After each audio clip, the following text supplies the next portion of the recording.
exciting at others, but we promise you it won't be boring. And the things are going to shift in you and for you, so hold on and let's enjoy the unstatus quo.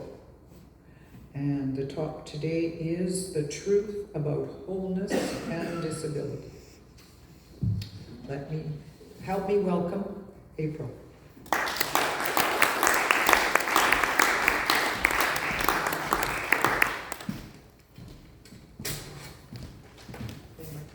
I'll let you sneak out. Okay. Thank you.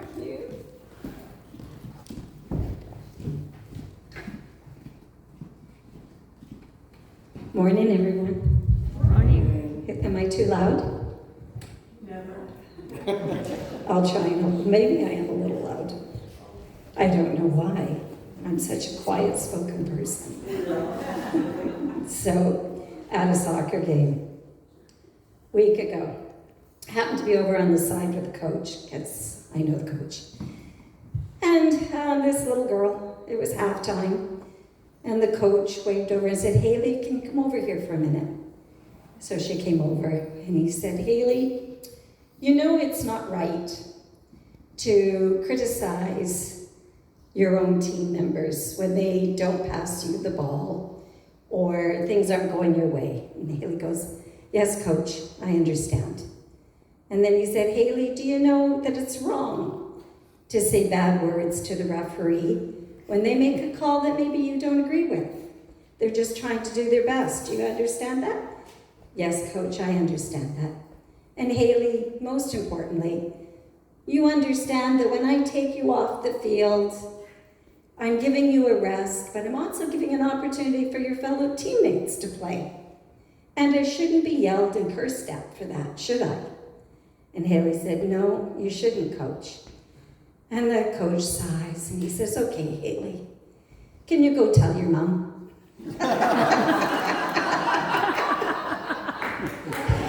So, welcome everybody. Unfortunately, that is a scene if you've had a child in soccer that does come into play. So I thought that was kind of funny when I read it yesterday. So, what an interesting topic. This is our last kind of topic of the month on the unstatus quo, and this is on disability. Now, it was kind of interesting because disability is not a term that you hear a lot anymore. If anything, it is a different ability. Society for Manitobans with Disabilities changed their name to Possible Manitoba. Everything is skewing, and I also thought, what great timing for this. The Paralympics are starting in Paris. Now, is anybody other than me a huge fan of the Paralympics? Well, it is unbelievable to watch. I mean, there is nothing disabled about these individuals. And then I was thinking about the word disabled, and I looked up dis, and it means the opposite of or not having. Well, I know a lot of people listed as disabled, and they're not. They do not match this description at all. In fact, I went to a movie written by a fellow that did the entire script by blinking his eyes to state the alphabet because he was completely paralyzed. So it just is another way of being. And why is that so important in our teaching? Because one of our biggest concepts is wholeness. One of our biggest beliefs is wholeness with spirit. There is never separation. Anything comes from spirit still has that divine spark within it. It doesn't matter if you're neurodivergent, missing legs, limbs, whatever the issue that one is dealing with, they are exactly whole, perfect, and complete. They are spiritual beings, whether they can speak to us, whether they can hear us, whether they can see us, whatever the issue is, they are perfect, whole, and complete, and should never be viewed as anything else. So where did we get this idea?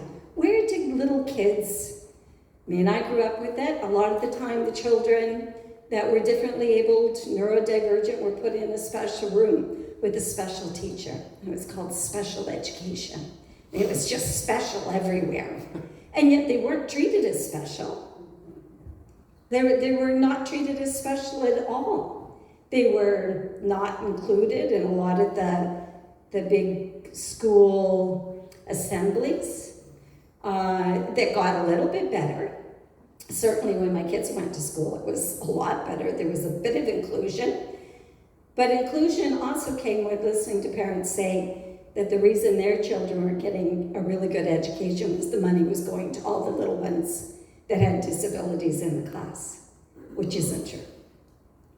So we also look at the fact that 90%, I'm pretty sure this is accurate, of North American inmates have a learning disability.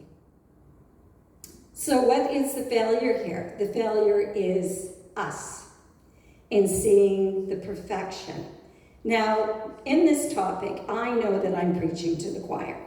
I know that a lot of you do a lot of work in consciousness, and you understand that everybody is of value, that no one should be left behind, that everyone should be included in all the situations. So I'd kind of like to take a little twist on this topic. One of the reasons I was talking to some people, and they said, why do you think, hi everybody on Zoom, why do you think this idea of people with physical challenges or people with mental challenges are seen as less than and not valued, where we should do everything we can to make sure that they have accessibility? What could be the reason? What could be one of the thoughts? And someone said to me, well, it's Darwin's theory of survival of the fittest. And I was like, oh yeah, I've heard of that. And it's this idea that it's the tough, the strong, the mentally acute that go through. Well, I looked it up. Funny thing is, Darwin never said that.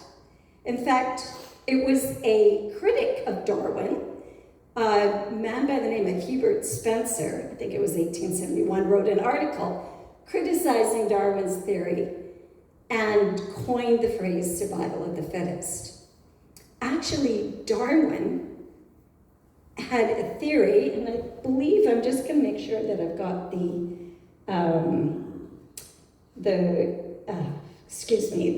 paper right. I think it's Origins of a Species, because I can't find it here. Anyway, in his paper, he actually put forward the idea of survival, that the species that survives is compassionate, shows kindness, that it's those that are able to adapt to change. So I think we're the survivalists here, because if anybody can adapt to change, it's you guys. This is all you study.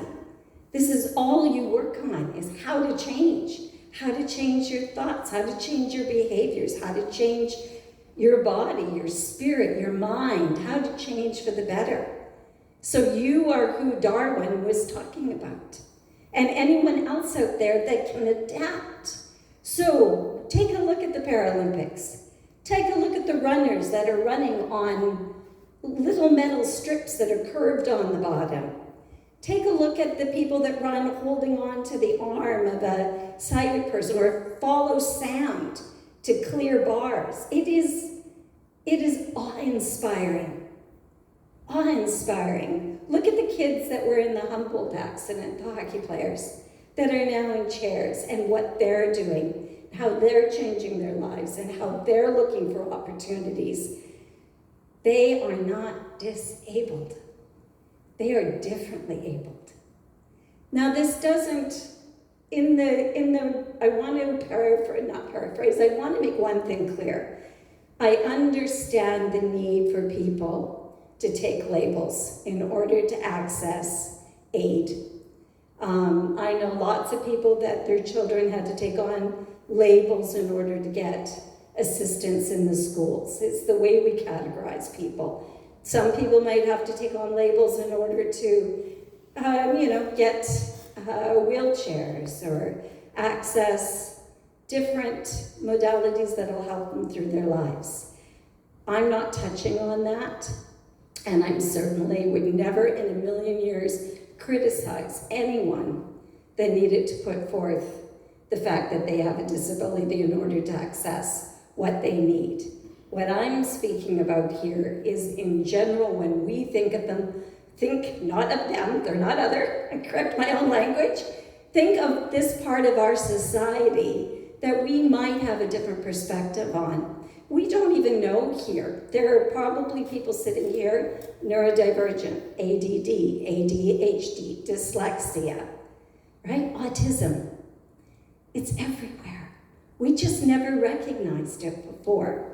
And in recognizing it and seeing there's beautiful shows now on Netflix, etc., that are based around autistic people. There are jokes about people that are stars, and they're making them themselves, about, oh, there's the ADD kicking in, or there's the ADHD. It's not less than, it's just different. It's a different way of doing things, right? So even with my lung condition, I found that bending over can cut my hair. And it got to the point where, I would do anything to avoid bending over. I would kick up things. So there are things that I've had to do that look really funny in order to go about my daily life and keep things going in the right and perfect manner. But just because they do it differently doesn't mean I'm not able, and doesn't mean that I shouldn't have access like everyone else. So, when getting back to Darwin and his theory of kindness, there is a professor that I was looking at, it's Dr. I believe is Dacher Keltner, and he's the director of Social Interaction Lab at the University of California at Berkeley. Wonderful video if you ever get a chance to see it. And he was talking about survival of the kindest and this entire theory. So one thing that was really interesting is he is a professional in vocalization. And I don't know if you realize how intricate it is to produce a sound through the mouth. It takes air passing, it takes inhalation, the way you release it, going and vibrating these little cords in the back of the throat, and then this sound comes out. So it is a complicated act. Yet, we all have common sounds that we make that people don't quite understand where they came from. So, one I get, or I used to get, I don't get it anymore, was from teenagers, and you would ask them something, or you'd say something, and you'd get, anybody seen that expression before? Right, might even see it every now and then. From your spouse, or a significant other, or somebody. So that usually means what? Disgust. You don't know what you're talking about, right? That sort of indignation. So, kindness, compassion has a sound. And I'm sure we're all familiar with it. So on the count of 3, I would like you to give me your sound when you're being compassionate to someone. 1, 2, 3. Beautiful. That is a universal sound of compassion. Now, what was interesting is this professor had said when he went to and I can't quite remember the name of it, but a stockbroking company, stockbrokers, and he asked them to do that sound on the 1, 2, 3. And literally, he said when he hit 3, they said, well, what do you mean by compassion? So he was like, that wasn't so good. And then he went to San Quentin and did it with the prisoners. And he said it was the most beautiful sound of compassion, of Oz you'd ever heard. So what's that tell you, right? So what is interesting about the survival of kindness, it is that ability to recognize that in helping each other, we rise up. In helping those who might not have the accessibility, not be able to understand things as easily, or just come off as just a little socially awkward. It is our compassion, it is our kindness that is going to make those people feel welcome here, help them on their spiritual journey, and raise us all up. Because who knows what tomorrow's brings? We're perfectly able today. We can do lots of things. What about tomorrow? I had a person I knew that recently fell out of a top bunk and is paralyzed. I have a cousin that was playing hockey and took a check the wrong way and has been in a wheelchair for the last 50 years. So we never know when we get put into the other, which is what my first talk was about this month, about othering people. So, as a community, what do? Do we look around this building and do we ask, is it working for people? Is the ramp in good shape? Is it clear? Can people come up? How do they, with the door? How do they get in the door easily? Right? There's all these things that we have an opportunity to look at. And I love Gandhi, who said, a society will be judged by how it treats its weakest members. Right? So how would we be judged? And I'm not into judgment, but people will be judging. I'm just asking a little self-reflection here. What would that look like? Right? I know we have stairs. I know I avoid them at times just because it's hard to get up and down. But I at least have legs, and if I go slow, I can do it. What about others? Right? So we have an opportunity. We have an opportunity to really think about it. When you're out and you hear someone say, you know what? Because they're educating all these kids with all these special issues. My kid's not getting the attention from the teacher that they should. Fight those comments. State that everyone is valuable. There's enough for all, and we know that. There is no lack. We know that we were abundant country and community. And this can be done. I've learned so much from Audrey on the accessibility of the fonts chosen for the songs. And I was like, really? This is an issue? And she said, yes. She said the italics are really, really difficult for certain people. This and that. It's not perfect. I haven't changed them all. I'm working on it. There's a lot of them. But I learned something there. I'm much more aware of when I go to do those things or go to send a note or print out a poster, right? I try to keep those ideas in mind. One thing that they'll notice today on Zoom, and I didn't realize it was there, is the option for closed caption. So now I've put closed caption onto our Zoom, and I'm hoping that is helping out some people. And it also gives us a nice transcript. So I am looking. I know there's ways I can do better. I know there's ways in which we also have, which we found we have hearing devices to help people that are hard of hearing. Though I can't believe it with my voice, but you never know. So, if anybody is interested in that, we can set that up. All you have to do is ask. Movie theaters now are becoming more accessible, and now they even have the movies where they dim the lights and the sound so the neurodivergent people can go and enjoy it with their families and not be worried about harsh, painful sounds or bright, flashing lights. So all of these things we might, sometimes say, is that really necessary? But when you have a national hockey team that puts a quiet room for autistic people in their facility, this world is certainly showing the survival of the kindest. I mean, these things I'm in awe of. So,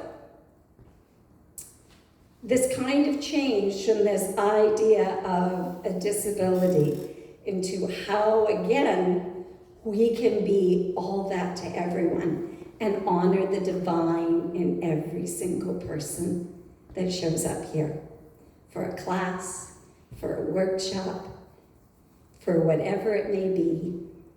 How can we do that? So I invite you to take a look around, think of things. Try to imagine if you weren't completely able to do something, what that would look like. When you're out and you see somebody struggling, first ask them if they'd like help. Don't assume, which I've been told is appropriate. It's not my lecture. But offer yourself. Don't walk by them.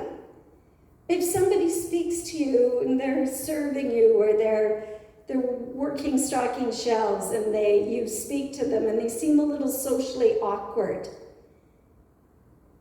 acknowledge that everybody's different.